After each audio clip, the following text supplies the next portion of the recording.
ఈ వీడియో వచ్చేసి ఏడుపుగొట్టు రిలేటివ్స్కి అన్నమాట. నన్ను ఫాలో అవ్వరు కానీ ఇన్స్టాగ్రామ్లో నా నేమ్ సెర్చ్ చేసి మరీ స్టోరీస్ చూస్తారు. ఇంత తెలియలేదు కానీ పక్కన వాళ్ళ మీద ఏడవమంటే ఏడుస్తారు. ఇంకా మార్చుకోరు ఈ బుద్ధిని, ఇంకా మార్చరు. జనరేషన్స్ చేంజ్ అవుతున్న కొద్దీ వీళ్ళు మాత్రం బుద్ధిని మార్చుకోరు. మీరైతే ఎదగొచ్చు కానీ పక్కనోడు ఎదగొద్దు. ఆ కుళ్ళుతో ఏం సాధిస్తారో నాకు అర్థం కాదు. అంత కుళ్ళు పడి రోగాలు తెచ్చుకోవడం తప్ప ఇంకేముండదు. సరే చూసుకోండి, ఎంత చూసుకుంటారో. మీలాంటి వాళ్ళకి ఇంకెక్కువనే చేయాలి, ఇంకెక్కువనే పెట్టాలి పోస్టులు. సో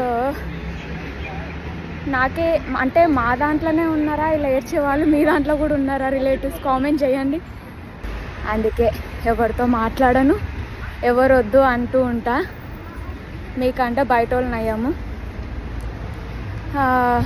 సరే చూసుకోండి, ఎంత చూసుకుంటారో చూసుకోండి. నేను పెట్టేది పెడతానే ఉంటాయి.